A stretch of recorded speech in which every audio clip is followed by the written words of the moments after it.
이 기도하는 자매님 마지막 기 이렇게 가슴을 이렇게 쳤어요.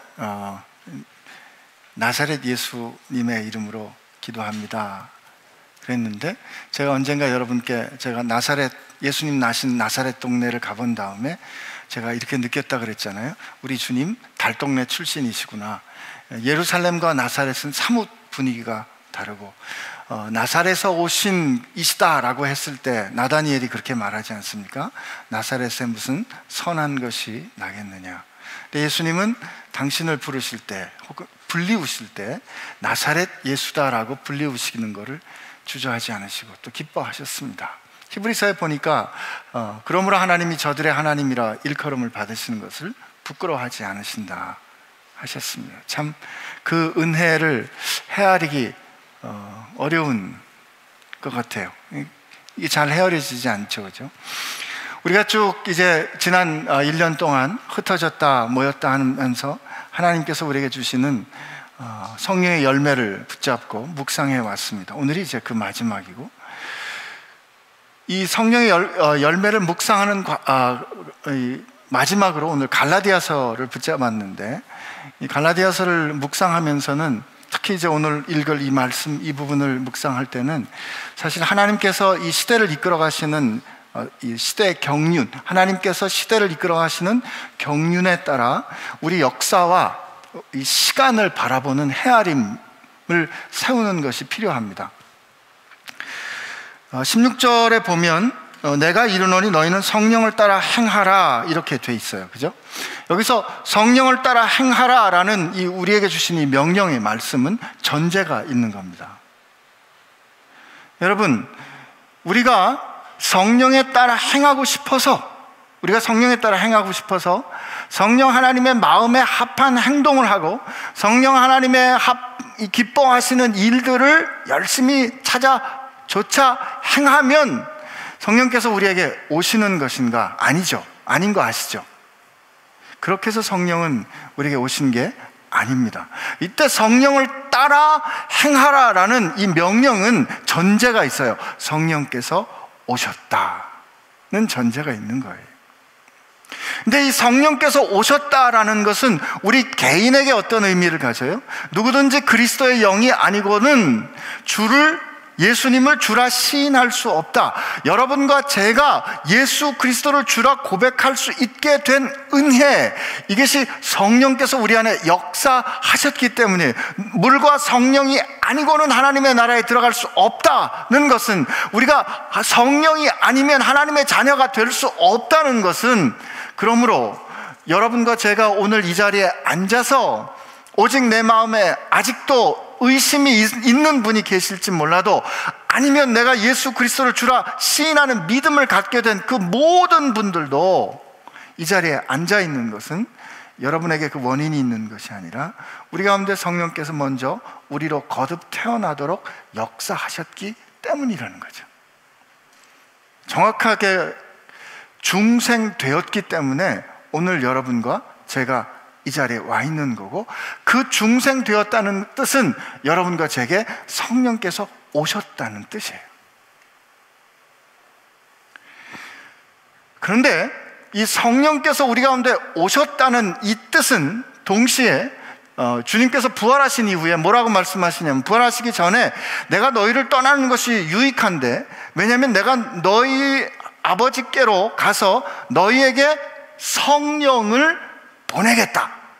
그러니까 주님께서 성령께서 우리에게 오시겠다 하는 그 말씀을 하시고, 부활하신 이후에 주님께서 사도행전에 뭐라고 말씀하세요? 너희는 예루살렘을 떠나지 말고 약속한 바 성령을 기다리라 이렇게 말씀하셨죠. 그리고 사도행전에 보니까 사도행전 2장에 마가의 다락방에 제자들이 모였을 때 모든 사람들에게, 모든 제자에게 불같은 바람 같은 성령이 임하셨어요. 그 사건을 사도 베드로는 요엘서의 예언이 성취된 거로 해석합니다. 사도행전에서 그 경험을 설교할 때 요엘의 예언이 성취된 거로, 그래서 늙은이나 젊은이나 다 같이 하나님께서 주신 환상과 꿈을 보고 남종이나 여종에게 분리되지 않고 구별이 없이 모든 사람에게 하나님의 영이 임하시는 시대가 열리는 거예요. 근데 그 시대가, 그 성령께서 모든 사람들에게 오는 그 시대가 열린 그걸 요엘서는 뭐라고 예언했어요? 요엘 선지자는 마지막 때에 하나님의 경륜의 타이밍에, 그러므로 어떻게 우리가 성령께서 오셨다를 이 성령을 따라 행하라는 말은 개인적으로 우리에게 성령이 오셔서 우리 한 사람 한 사람이 그의 은혜로 구원받아 하나님의 자녀가 되었다라는 우리 한 사람 한 사람의 은혜의 고백이지만, 동시에 이 시대는 하나님께서 그 마지막 때를 시작하신 경륜의 타이밍을 살아가고 있다는 것을 뜻하는 거예요. 바꿔 말하면 예수 그리스도를 통하여 하나님의 나라가 이 땅에 임하기 시작했다. 돌이킬 수 없이 결정적으로 하나님의 나라는 시작됐다. 마지막 때가 시작됐다는 거죠. 사도 바울이 오늘 왜 제가 이렇게 말씀을 드리는가 하면은, 우리 18절을 먼저 한번 같이 보면 이렇게 되어 있어요. 우리 18절 한번 봅시다. 시작. 너희가 만일 성령의 인도하시는 바가 되면 율법 아래 있지 아니하니라, 이렇게 돼 있거든요. 근데 우리가 자칫 그냥 거칠게 말씀을 다루고 이 대비하면서 이해를 하다 보면 마치 예수님께서 오셔서 예수님 오시기 이전의 시대를 율법 시대라 그러고, 예수님 오신 이후를 은혜의 시대라 그래서 예수님 오시기 이전에는 율법으로 구원을 받고 예수님이 오신 다음에는 은혜로 구원을 받는 것처럼 생각하기 쉬운데 그렇지 않습니다. 예수님도 내가 율법을 폐하려 온 것이 아니라 율법을 완성하려 왔다, 이렇게 말씀을 하셨고, 모든 아버지께로 가는 사람은 나로 말미암지 않고는 아버지께로 갈 자가 없다 하셨기 때문에, 아브라함도 나의 때를 볼 것을 보고 기뻐했다 하셨기 때문에 아브라함도 예수님을 통해서 구원을 받는 것이고, 모세도 다윗도 엘리야도 예수 그리스도를 통해서 하나님 아버지 앞에 나아가는 거예요. 히브리서에 의하면 구약의 모든 제사는 참 제사 되신 예수 그리스도의, 그가 완전히 드린 제사의 그림자거든요. 그렇기 때문에 그 구약의 모든 행위가, 구약의 모든 하나님께서 가르쳐 주신 것이 효과를 가지게 되는 이유는 예수 그리스도의 사건이 있기 때문에 그런 거죠. 여러분, 구약에도 인간의 역사가 시작한 이래로 구원받는 모든 사람은 하나님의 은혜로 구원받았습니다. 착각하시면 안 돼요.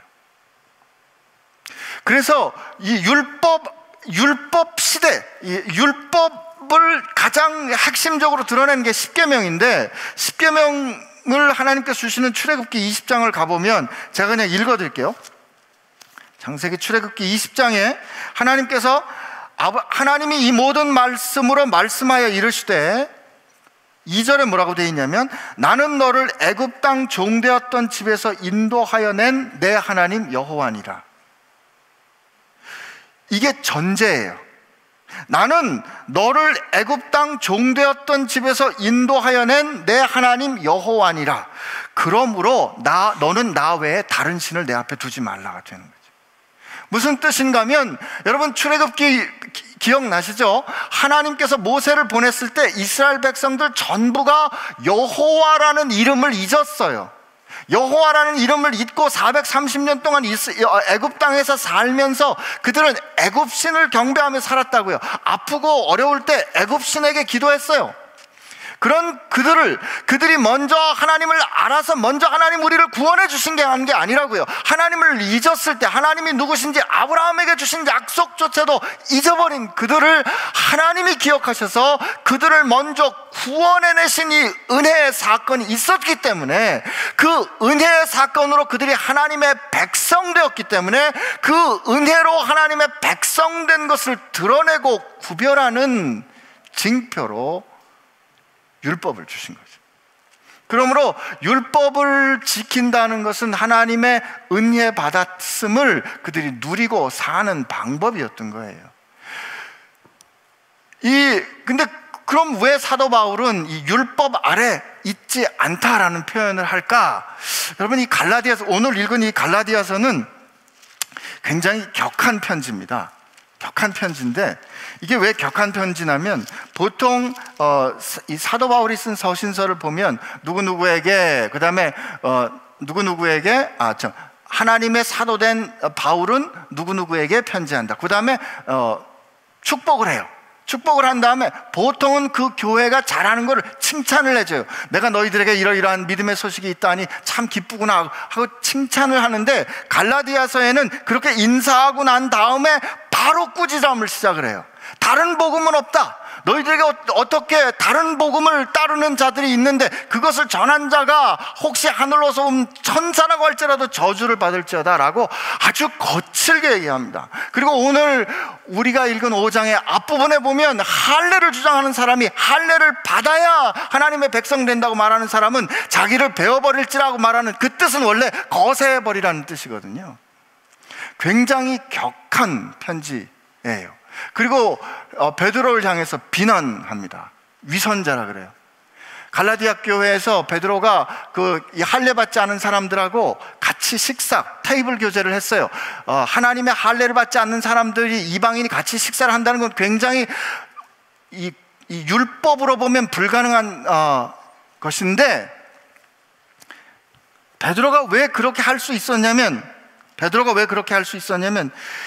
전에는 하나님께서 주신 그 약속의 경륜이 하나님의 백성이 되기 위해서는 모든 사람들이 할례를 받아 약속 백성으로 들어갔어야 했는데, 이제 예수 그리스도께서 오셔서 유대인과 이방인을 나누는 그 가운데 있는 벽을 자기 육체로 허무시고 예수 그리스도를 통해서 한 새로운 백성을 창조하셨거든요. 그게 예수 그리스도와 함께 자기의 욕심과 자기 육체의 정욕을 십자가에 못 박은 사람, 그리스도 안에서 새롭게 창조된 사람은 거기에는 남정도 여정도 구별이 없어요. 종이나 자유인의 구별도 없어요. 헬라인이나 유대인의 구별도 없어요. 오직 예수 그리스도로 하나님의 백성된 한 새로운 사람이 있을 뿐이에요. 그렇기 때문에 할례를 받았는가 받지 않았는가의 차이는 이제 예수 그리스도라는 더 큰 정체성으로 포괄되는 거거든요. 이 시대가 달라진 거예요. 근데 베드로가 그 달라진, 주님께서 그 자기 생명으로 행하시고 성령께서 임재하심으로 확정하신 이 하나님의 경륜을 그가 누리고 있었던 거죠. 이방인들과 같이 밥 먹음으로 말면. 그런데 예루살렘에서 야고보 사도로부터 온 유대인들이 오니까 사도 베드로가 슬그머니 이방인들하고 밥 먹다가 도망갔거든요. 왜냐하면 예루살렘으로부터 온 사람들이 할례 받지 않은 사람들하고 밥 먹었다고 비난할까 봐 도망을 가는데, 그것 때문에 바나바도 실족을 합니다. 근데 식사 그럴 수도 있지라고 하는데 왜 사도 바울이 베드로를 향해서 위선자라고 말하는 것일까? 그 행위는 말이에요, 그게 어떤 의미냐면 주님께서 우리에게 행하신 하나님의 놀라운 약속의 때에 예수 그리스도를 통해서 이루신 그 역사, 그 경륜의 역사를 뒤로 미루는 행동이란 말이에요. 이제 그들은 다른 시대를 살고 있는 거예요. 할례를 받았는가 받지 않았는가는 전혀 문제가 되지 않는 예수 그리스도의 안에서 새롭게 된 피조물로 한 새로운 백성으로 같이 주 안에서 하나님과 화목된 백성으로 살아야 하는 새로운 생명의 성령의 법이 그들을 지배했어야 되는데, 그들이 그 옛 습관으로 돌아갔다는 말은 하나님의 경륜을 거스르는 일이기 때문인 거죠. 율법 아래 있지 않다는 뜻은 율법이 무시된다가 아니라 주님께서 이제 그 율법을 완성하신 새로운 경륜에 살고 있다, 이 뜻인 거죠.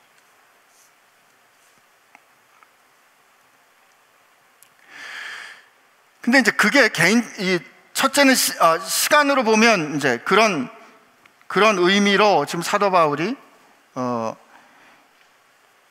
예수 그리스도를 믿으면 할례를 받아야 한다라고 주장하는 사람들에게 아주 이렇게 맹렬하게, 아주 강고한, 두려운 가르침을 우리에게 주는 이유입니다. 이게 하나님의 경륜을 거스르는 거기 때문에.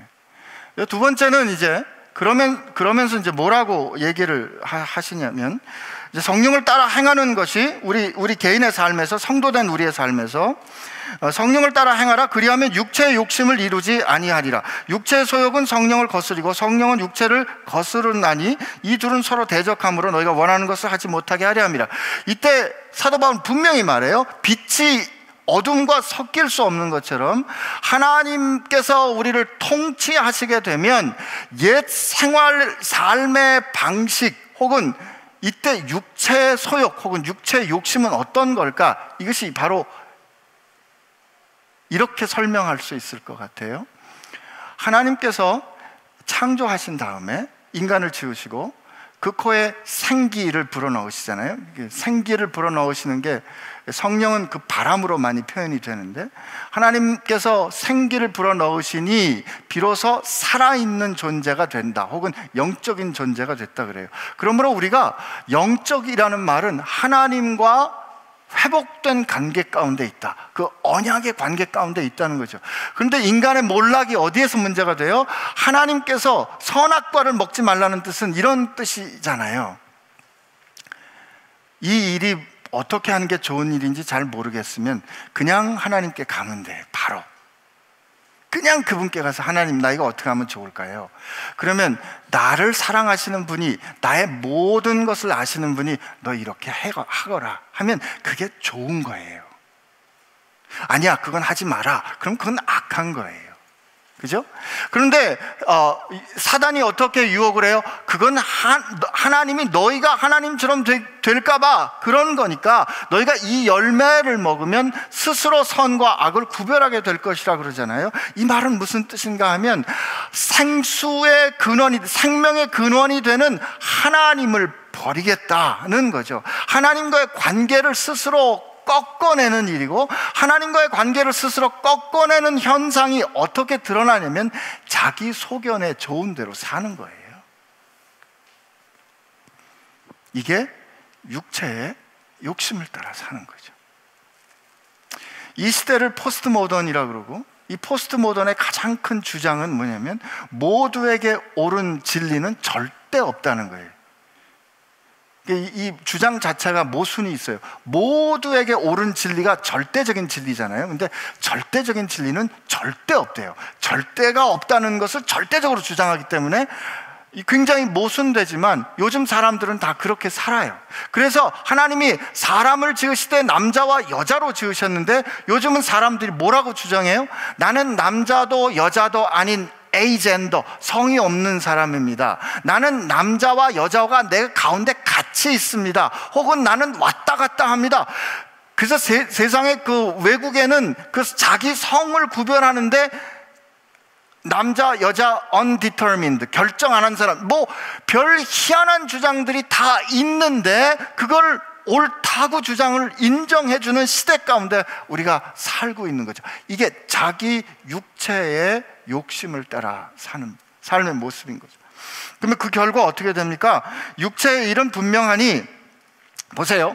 19절에 음행과 더러운 것과 호색과, 이 첫 번째 이 음행과 더러운 것과 호색과 하는 것은 대개 성적인 행위나 성적인 욕망과 더불어 이 드러나는 죄악들인데, 여러분, 우리에게 허락된 성은 하나님께서 우리에게 주신 축복입니다. 이건 블레싱이에요. 그러나 다만 이 성은 결혼이라는 언약 관계 가운데 마음껏 다함이 없이 누리도록 허락된 하나님께서 언약 가운데 누리도록 해주신 언약적인 축복이거든요. 그런데 이때 이 음행과 더러운 것과 호색과 하는 이 성적인 행위들은 이 언약 관계 너머에 언약을 깨트리는 욕망의 추구거든요. 그러니까 그 욕망의 추구 이전에 하나님과의 언약 관계를 깨뜨렸던 아주 근본적인 죄악의 본질을 드러내는 거죠. 언약의 관계를 깨는 혹은 넘어서는 거에서 오는 아슬아슬함 때문에 사람들이 이게 죽는 길인지 모르고 따라가잖아요. 그죠?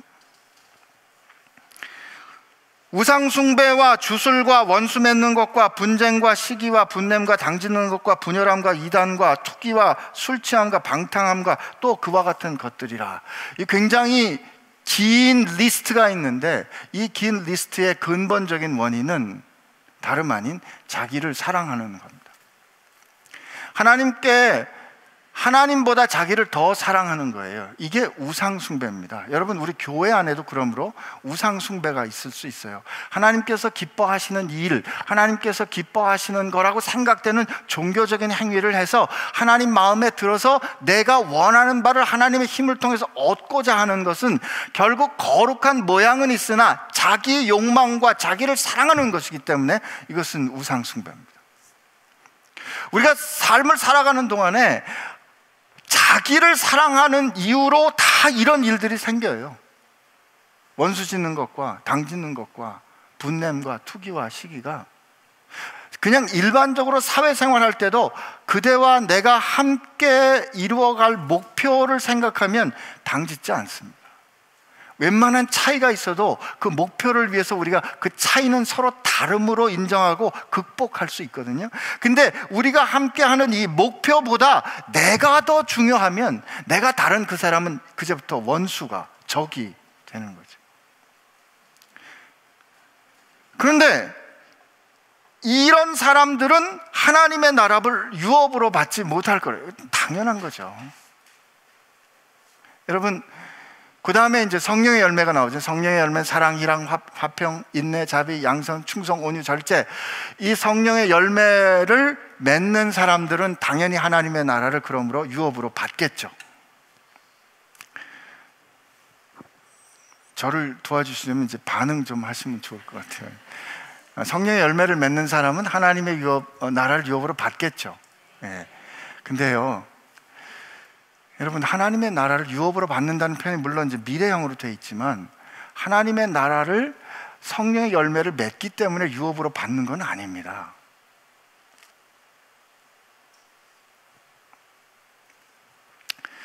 지금 사도 바울이 맹렬하게 비난했던 그 사람들이 뭐냐면 사랑과 희락과 화평, 인내, 자비, 양선, 충성, 온유, 절제를 내가 열심히 해가지고 하나님의 나라를 유업으로 받아야지 라고 주장하는 사람들에게 너희가 은혜로 시작한 것을 율법으로 마치려 하느냐, 너희가 성령으로 시작한 것을 육체로 마치려 하느냐라고 지금 사도 바울이 비난하는 거거든요.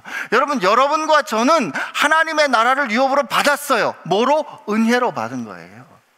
우리가 일구어낼 수 있는 어떤 경건도, 우리가 일구어낼 수 있는 어떤 종교적인 성취도 하나님의 거룩한 것을 받을 수 있는 게 아니라고요. 우리는 하나님의 은혜로 하나님의 나라에 들어감을 입었어요.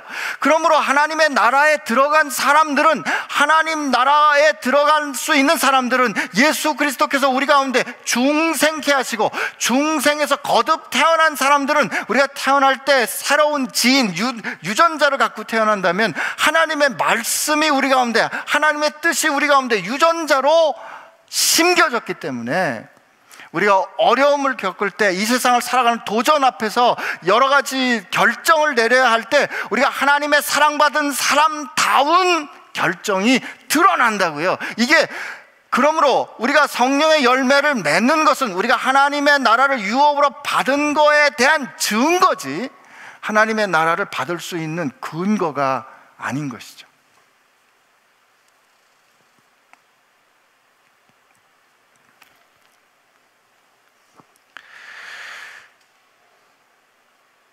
그런 사실을 우리가 지난 1년 동안 같이 조금 확인하지 않았습니까? 여러분과 제가 이 사랑의 열매를 어떻게 맺을 수 있었어요? 우리가 사랑을 알기 전에 하나님이 우리를 먼저 사랑하셨잖아요. 그죠? 예수님께서 우리는 참 사랑을 어떻게 확인했냐면 이 성탄의 계절에 예수님께서 우리 가운데 오셔서 우리가 그분을 거절했음에도 불구하고 우리를 위하여 자기 생명을 죽으시고, 십자가에 죽으신 예수님께서 나는 구원받을 많은 사람을 위해서 내 생명을 준다 말씀하시고 말씀대로 죽으시고 다시 사신 예수 그리스도와 예수 그리스도의 십자가의 사건으로, 확정된 사건으로 우리는 그 사랑을 알았어요. 그 사랑은 확정된 사건이기 때문에 우리가 믿든지 안 믿든지 그건 거기 서 있는 거예요. 그리고 부활하신 예수님께서 제자들에게 나타났을 때 제자들이 예수님을 알아보지 못했지만 어떻게 예수님을 알아봤어요? 그 부활하신 영광의 몸, 이제 그 그리스도의 십자가의 사건 이후로 영원까지 지니고 계실 그 예수 그리스도의 영광스러운 몸에 그가 목베임을 당한 것 같은 상처, 못자국과 창자국, 그 영광의 몸에 가지셨잖아요. 그걸 보고 예수를 확인했잖아요. 그리고 요한계시록을 통해서 영원토록 있을 미래에 예수님께서 우리를 사랑하신 증거를 갖고 계신 걸 봤어요. 과거의 사건과 미래의 사건이 확정되어 있기 때문에 우리가 그 사랑을 오늘 현실에서 누리는 거 아니겠어요?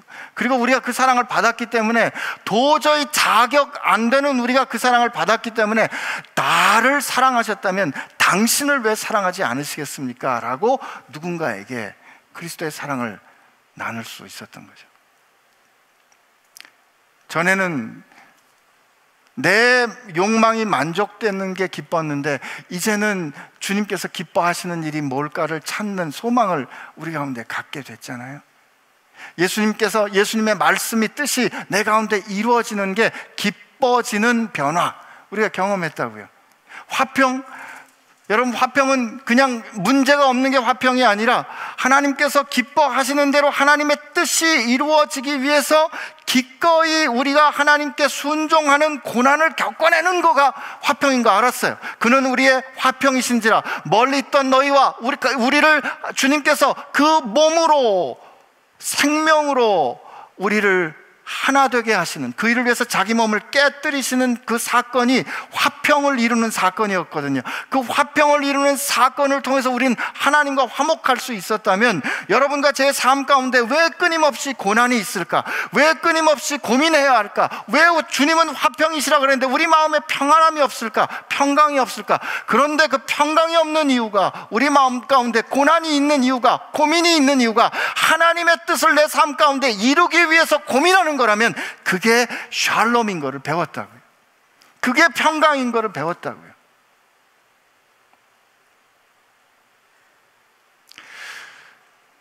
그래서 하나님께서 주시는 영원한 영광을 위해서 이 세상에 잠시 누리는 고난을 참는 인내, 그죠? 이렇게 하면 이제 언제 9개가 다 갈까 그러실 것 같아서 인내, 자비, 양선, 충성은 뭐라고 그랬어요? 내 이름 드러나는 것보다 나는 하나님의 사람입니다 라고 말할 수 있는 사람, 그죠?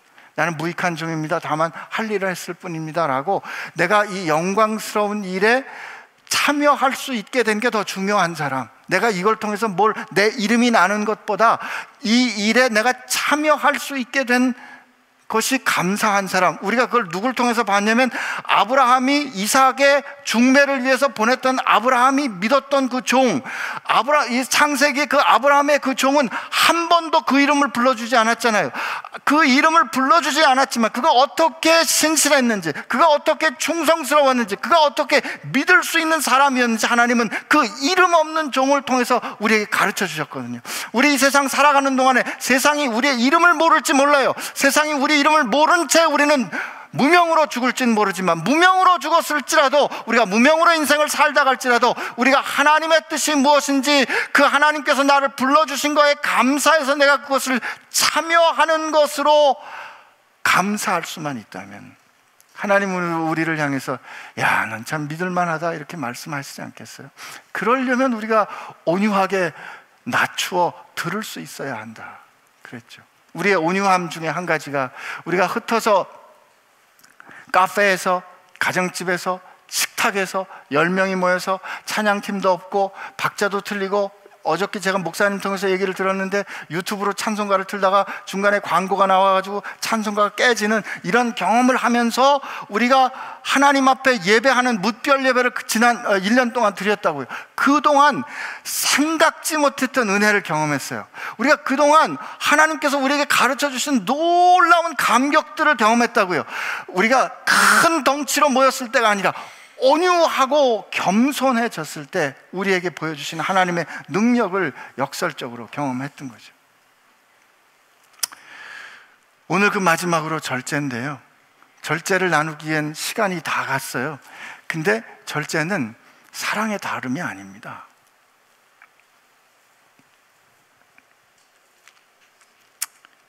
저는 저희를 키우셨던 부모님이 어떻게 절제하셨는지를 압니다.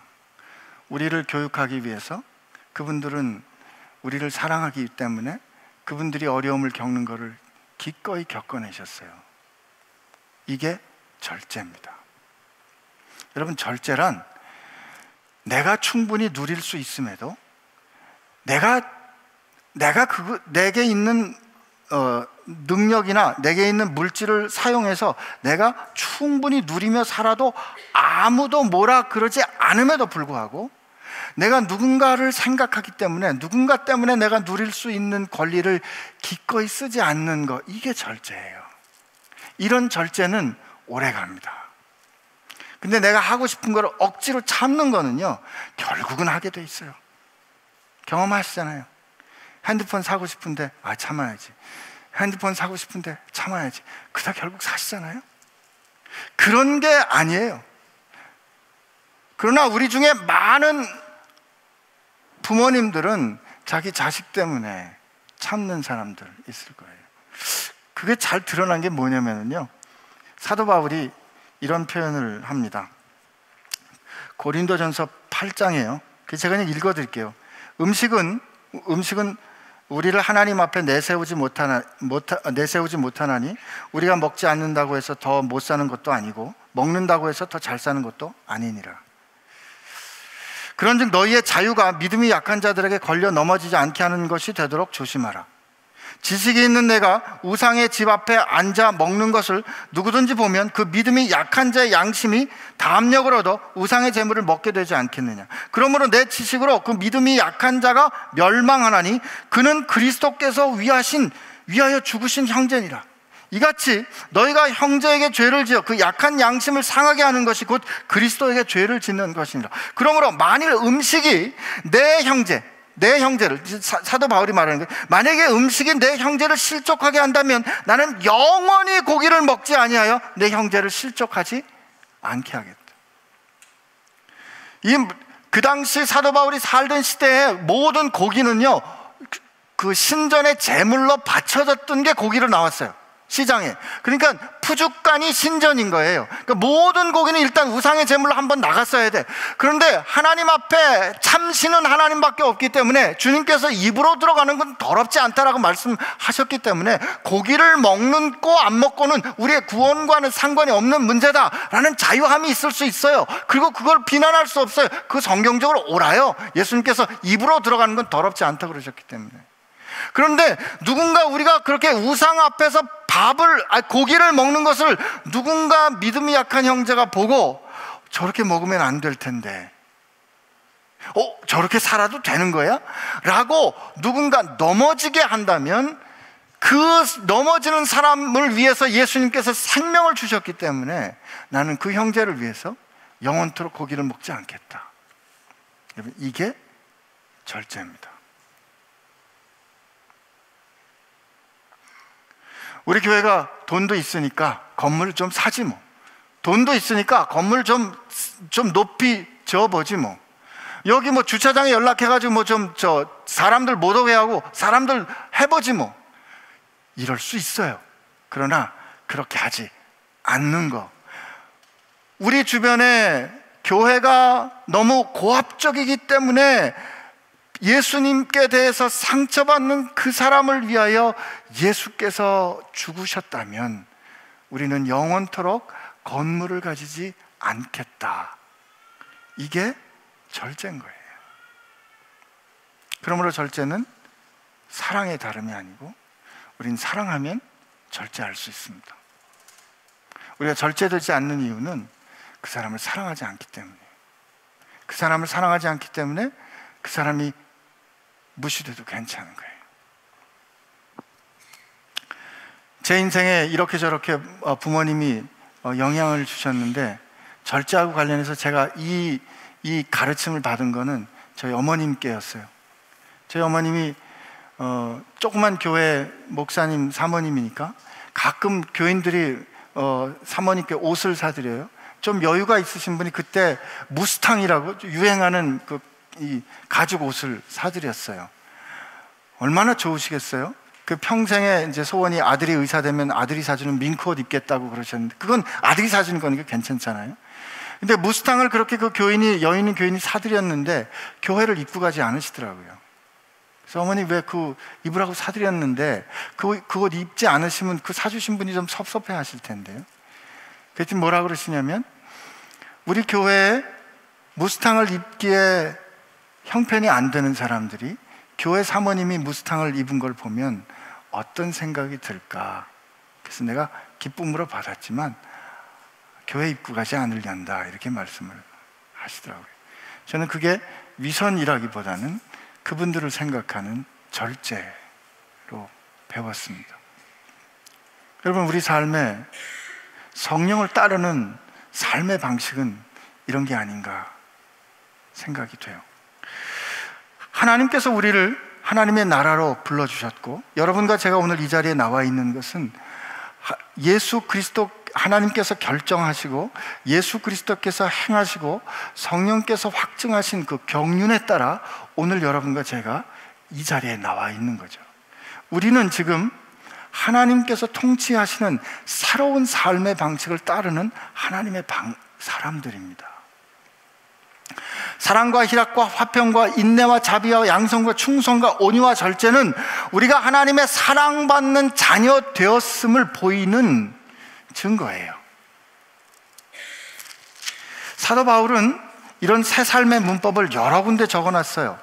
고린도전서 13장 여러분 잘 아는 것처럼 그냥 읽어드릴게요. 사랑은 오래 참고, 사랑은 온유하며, 시기하지 아니하며, 사랑은 자랑하지 아니하며, 교만하지 아니하며, 무례히 행치 아니하며, 자기의 유익을 구하지 아니하며, 성내지 아니하며, 악한 것을 생각하지 아니하며, 불의를 기뻐하지 아니하며, 진리와 함께 기뻐하고, 모든 것을 참으며, 모든 것을 믿으며, 모든 것을 바라며, 모든 것을 견디느니라.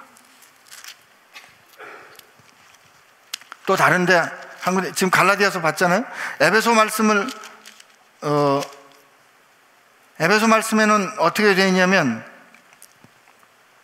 이렇게 되어 있어요. 그러므로 주 안에 갇힌 내가 너희를 권하노니 너희가 부르심에 받은 일에 합당하게 행하여 모든 겸손과 온유로 하고 오래 참음으로 사랑 가운데 서로 용납하고 평안에 매는 줄로 성령에 하나 되게 하신 것을 힘써 지키라. 빌립보서 말씀은 뭐라고 되어 있냐면, 주 안에서 항상 기뻐하라. 내가 다시 말하노니 기뻐하라. 너희 관용을 모든 사람에게 알게 하라. 주께서 가까우시니라. 아무것도 염려하지 말고 다만 모든 일에 기도와 간구로 너희를 구할 것을 하나님 감사함으로 하나님께 아뢰라. 그 다음에 끝으로 형제들아, 무엇에든지 참되며, 무엇에든지 경건하며, 무엇에든지 옳으며, 무엇에든지 정결하며, 무엇에든지 사랑받을 만하며, 무엇에든지 칭찬받을 만하며, 무슨 덕이 있든지 무슨 기림이 있든지 이것들을 생각하라. 골로새서 3장, 너희가 거짓말을 하지 말라. 옛사람과 그 행위를 벗어버리고 새 사람을 입었으니 이는 자기를 창조하신 이의 형상을 따라 지식에까지 새롭게 하심을 입은 자니라. 거기에는 헬라인이나 유대인이나 할레파나 무할레파나 야만인이나 스구디안이나 종이나 자유인이 차별이 있을 수 없나니 오직 그리스도는 만유시요 만유 안에 계시나. 그러므로 너희는 하나님이 택하사 거룩하고 사랑받는 자처럼 긍휼과 자비와 겸손과 온유와 오래 참음으로 옷 입고, 누가 누구에게 불만이 있거든 서로 용납하여 피차 용서하되 주께서 너희를 용서하신 것 같이 너희도 그리하고 이 모든 것 위에 사랑을 더하라. 이는 온전하게 매는 띠니라. 그리스도의 평강이 너희를 주장하게 하라. 데살로니가전서 5장. 또 형제들아, 너희를 권면하노니 게으른 자들을 권계하며 마음이 약한 자를 격려하고 힘이 없는 자들을 붙들어주며 모든 사람에게 오래 참으라. 삼가 누가 누구에게든지 악을 악으로 갚지 말게 하고 서로 대하든지 서로 모든 사람을 대하든지 항상 선을 따르라. 항상 기뻐하라. 쉬지 말고 기도하라. 범사에 감사하라. 이것이 그리스도 안에서 너희를 향하신 하나님의 뜻이니라. 성령을 소멸하지 말며 예언을 멸시하지 말며 범사에 하려 좋은 것을 취하고 악은 모양이라도 버리라.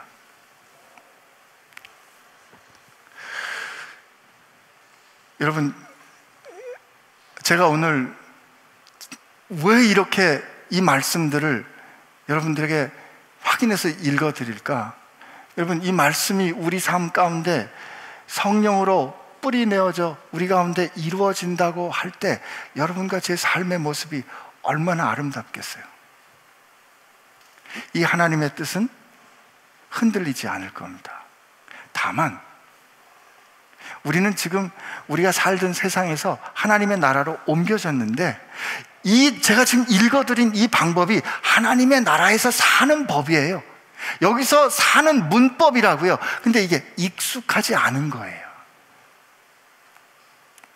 이 일을 해서 하나님의 백성 되는 게 아니고 이미 여러분 이 나라 와서 이 나라 사는 법으로 하나님께서 인도해 주시는데 옛 습관이 남아서 익숙하지 않은 거라고요. 나는 여러분과 제가 이 하나님의 삶의 방식에 익숙하게 되기를 바랍니다. 하나님께서 이끌어 가실 거니까 그냥 믿고 따라가세요. 아는 척 하지 마시고요. 그분 믿고 그분의 통치 아래 여러분들이 순종하실 때 하나님께서 그 아름다운 열매를 여러분을 통해서 이루실 줄로 믿습니다. 우리 함께 같이 기도합시다.